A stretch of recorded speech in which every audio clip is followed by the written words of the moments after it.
अस्सलामुअलैकुम वरहमतुल्लाहि वबरकातुहू।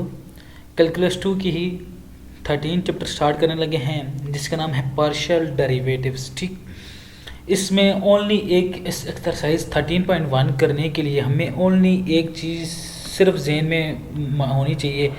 हमने सिर्फ डोमेन फाइंड करनी होगी फंक्शन की। हमें गिवन फंक्शन होगा, सिर्फ मेरी बात पे गौर किया जाएगा जो मैं बताना चाह रहा हूँ। हमने जो कल 1 में पढ़ा था वो हमने सिंगल फंक्शन की डोमेन फाइंड करने की हमने की थी कि हम माइनस इन्फिनिटी से यूनियन तक, यूनियन से प्लस इन्फिनिटी या समथिंग, जिस तरह भी हमने वो यूनियन या इन्फिनिटी की हमने इस तरह डोमेन की थी। इसमें सिंपल, इसमें हम 2 वेरिएबल फंक्शन करेंगे। 2 वेरिएबल फंक्शन की हम डोमेन फाइंड करेंगे। सिर्फ जो एक्सरसाइज में सिर्फ हमने डोमेन ही फाइंड करनी होगी। 1-2 सवाल और होंगे वो बता दूंगा। अगर हमने डोमेन फाइंड करनी है विद 2 वेरिएबल फंक्शन, इधर लिखा हुआ भी है 13.1.1, तो हमें जो 2 फंक्शन की डबल वेरिएबल की जो डोमेन आएगी वो कभी ड्रॉ लिखते नहीं हैं हम, उन्हें कभी राइट नहीं कर सकते। हमेशा वो स्केच होगी, ग्राफ बनेगी या ड्रा होगी, वो हमेशा प्लॉट होगी। डबल 2 वेरिएबल फंक्शन की जो डोमेन होती है वो हमेशा प्लॉट होगी। इधर लिखा हुआ है a function of 2 variable x and y is a rule that assign a unique real number f of x and y to each point is sum of set d in the xy plane। हमेशा जो भी variable होगी, जो भी double variable में होंगे function, उसके हमेशा ड्रा होगी। इधर एग्जांपल लिखी हुई है। एग्जाम्पल क्या लिखी हुई है, F of x comma Y equal to under root Y plus 1 plus log of X square minus Y. देखें 2 वेरिएबल आ गए, इसकी ये डोमेन हमारे पास ये आ रही है। ये 7 फिगर जो बनी हुई है जिस तरह पैरा बोला, इसकी ये हमारे पास डोमेन आ गई है। हमने हमेशा डोमेन स्केच करनी है 2 वेरिएबल फंक्शन की। वो किस तरह स्केच होगी, क्या प्रोसेस होगा, A to Z सारा बताऊँगा। ठीक, हम एग्जाम्पल तो आपके सामने भी एक बता दी है। हम क्वेश्चन करेंगे, सारा कुछ उसमें होगा। ठीक, और ये जो चीज़ ये नहीं पढ़नी, सिर्फ हमने 2 वेरिएबल की डोमेन फाइंड करनी होगी।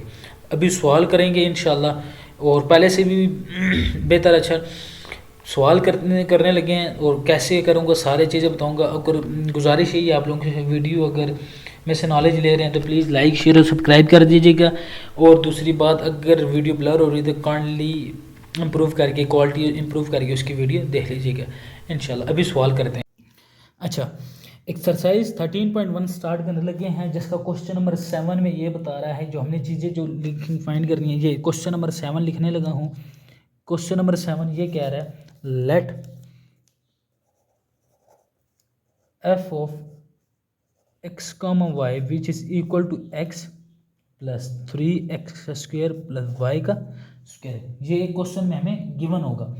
अच्छा, जो x ऑफ टी की जो वैल्यू है ना, x of T which is equal to T का स्क्वायर, और y ऑफ टी की जो वैल्यू गिवन है वो हमारे पास है y का cube.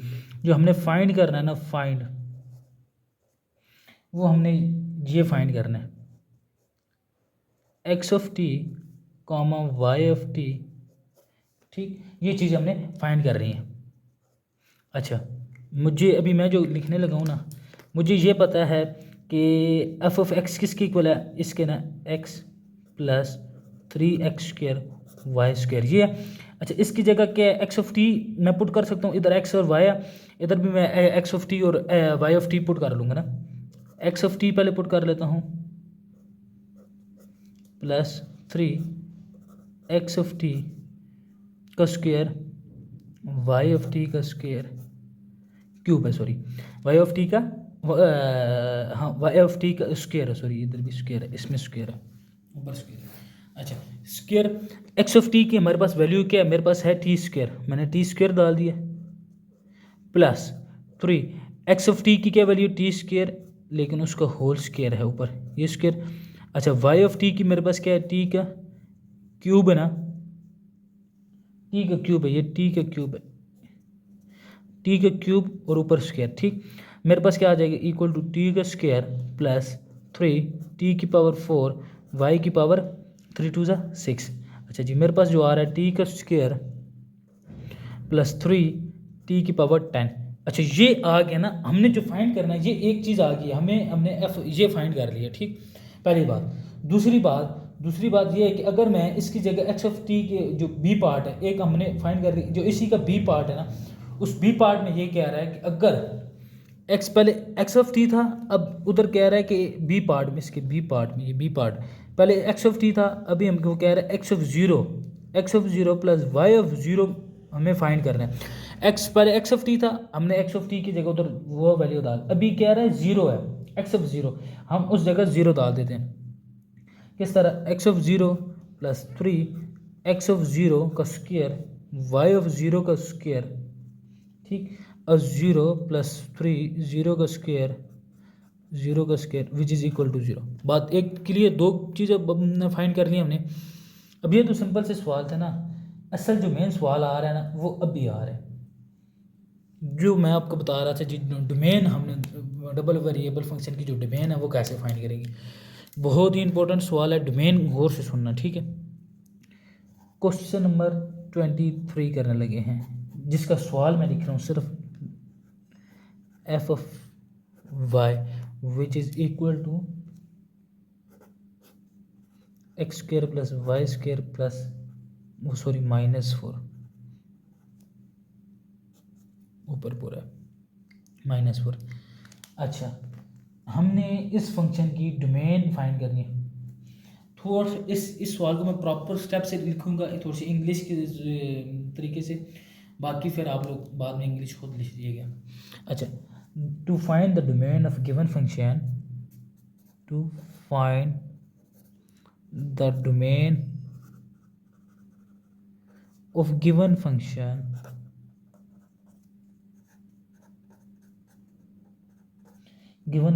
we can see that f of x comma y is defined only, ये फंक्शन किस पे डिफाइन करे, इस पे, तो मैं ये लिख लूँगा ओनली इफ। ये एक बात और से आप लोगों को ये पता है, मैं क्या आप लोग बेस कर रहे हैं, जो बात है ना कि जो भी अंडर रूट को होता है उसको हम x square plus y square -4 greater than equal to zero, ये इतना तो हमें पता है कि जो भी अंडर रूट में होगा, जो भी फंक्शन अंडर रूट की बात हो रही है, हर फंक्शन की एक प्रॉपर कंडीशन होती है ना। अब नीचे ज़ीरो नहीं आना चाहिए या लॉग में ज़ीरो नहीं आना चाहिए, आगे सवाल करेंगे, लेकिन हर फंक्शन की अपनी एक कंडीशन होती है। अब अंडर रूट की कंडीशन क्या है कि हम जो भी अंडर रूट के अंदर होगा उसको हम greater than equal to zero लिख देंगे। मैंने greater than equal to zero लिख दिया। अब क्या होगा कि x square plus y square क्या हो जाएगा, ग्रेटर देन इक्वल टू 4, -4 से इधर आके +4 आ गया। अच्छा, अब ये मेरे पास, ये जो मेरे पास आ रहा है, ये मेरे पास क्या है, फंक्शन, ये मेरे पास क्या है, सर्कल, सॉरी, जो फंक्शन है वो किसका है, सर्कल, हमारे पास सर्कल बन रहा है ना। अच्छा, मैं इधर तो इंग्लिश में लिख रहा हूँ, thus the natural domain of function, ये जो हमारे पास आ रहा है, हमारे पास ये सर्कल की क्या कंडीशन होती है, x square plus y square equal to r square, हमारे पास ये 2 का स्क्वायर बन रहा है ना। Natural domain of function lie in the region, ठीक। अच्छा, और रीजन वो भी है सर्कल का, ये हमारे पास सर्कल की बाउंड्री आउटसाइड होगा। अच्छा, इसको हम ड्रा कैसे करेंगे, ड्रा करने का तरीका देख लीजिएगा। जो मैंने ड्रा कर रहा हूँ सर्कल, अच्छा,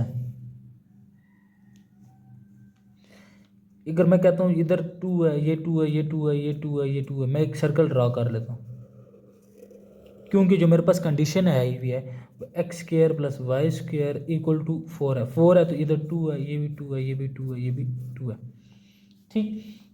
बात इतनी क्लियर होगी है। अच्छा, ये जो सर्कल आया है, अब इसको मैं अंदर, हमने ये पहली बात हमने प्लॉट कर ली, प्लॉट करने के बाद हमने थोड़ा सा इसके ऊपर शेडेड रीजन करना है। जो ग्राफ आ रहा है ये हमारे पास इस तरह आउटसाइड द सर्कल होगा, ठीक। उसका जो होगा ना, जो ग्राफ का जो कलर शेडेड रीजन होगा वो आउटसाइड ऑफ द होगा इस तरह, ठीक, अंदर नहीं होगा इसके। बात क्लियर। अच्छा, अभी एक और सवाल करते हैं, बहुत ही ईजी, वो भी आप लोगों को समझ आ जाएगा कि उसके हम डोमेन, लेकिन मैंने आपको ये बताया हुआ है कि फंक्शन की हमेशा डोमेन होगी ना, लाए करेगी, उसका नाम क्या है, किसी हम उसका नाम क्या है ड्रॉ करेंगे। अब ये एक प्रॉपर तरीके से मैंने सवाल समझाया। अभी एक और सवाल करते हैं 28 में जो बता रहा है, 28 में कह रहा है 28 x, y which is equal to 4 minus x square y square plus 3। ये हमारे पास एक सवाल, इसकी हमने डोमेन फाइंड करनी है। हम कैसे फाइंड करेंगे? अच्छा, इतना ये आप चीज़ देख लेना कि ये हमें अभी अंडर रूट का फंक्शन आ गया, फिर अभी ये मुझे पता लग गया f function f of x comma y is define, ये डिफाइन कर रहा है फॉर, मैं सिर्फ अभी ऊपर वाले फंक्शन की बात कर रहा हूँ, 4 minus x square greater than equal, मैंने आपको बताया जो भी अंडर रूट को अंदर होगा उसका हम ग्रेटर देन इक्वल टू 0 ले लेंगे।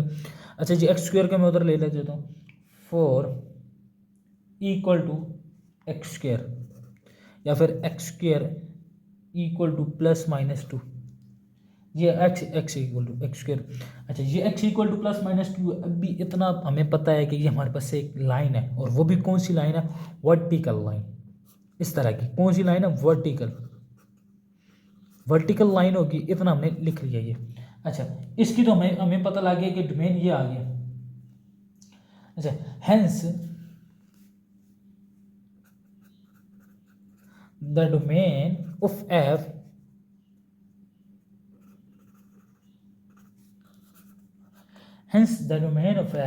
is the set all point in between vertical line।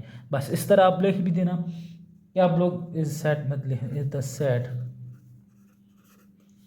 Of all the point in on R between the vertical line।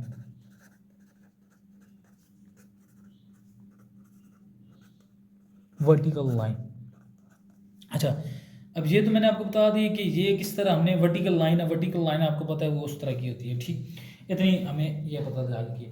बहुत ही इजी सवाल है, ये नहीं आप लोग ने उसका नाम के देखना कि ये भी हमें कैसे होगा, हमें तो आता ही नहीं है, ये नहीं, बहुत सिंपल सवाल है। जितनी मज़े की इनकी डोमेन निकालने का सवाल आते हैं, ऐसे मैं कहता हूँ कोई सवाल ही नहीं। अब सिंपल जो भी अंडर रूट में है हमें पता है कंडीशन क्या होती है, अगर लॉग में तो लॉग की कंडीशन लगा के हम ग्राफ बना देंगे, क्या वो पैराबोल रहा है, क्या पैराबोला बन रहा है, हाइपरबोला जो भी बन। अब एक्स स्क्वायर था ना, x is equal to plus minus 2, ये हमारे पास हमें पता है कि हमारे पास एक लाइन है, कौन सी लाइन है? The domain of the set all the point in on r the between the vertical line, इसके पॉइंट के दरमियान में होगी, वो हमें पता है कि ये हमारे पास लाइन होगी, ठीक। इसी तरह आप लोग ने ना, जिस तरह भी मैंने पिछला सवाल की इस तरह ड्रॉ करनी है डोमेन। हमेशा ये बात याद रखना कि डबल वेरिएबल फंक्शन की कभी ये डोमेन हम इस तरह नहीं लिख सकते, इस तरह की जो मैं आपको बताता था, जो हम लोग करते थे ना, जो हमारा माइनस इन्फिनिटी से 3 तक यूनियन, इस तरह समथिंग जो हम डोमेन लिखते थे ना, वो इस तरह नहीं लिख सकते डबल फंक्शन की। बात क्लियर। और इंशाल्लाह भी नेक्स्ट वीडियो में मिलते हैं 13.2 के साथ। और अगर वीडियो में से नॉलेज ले रहे हैं तो प्लीज़ लाइक शेयर और सब्सक्राइब कर दीजिएगा। इंशाल्लाह नेक्स्ट वीडियो में मिलते हैं। Thank you so much.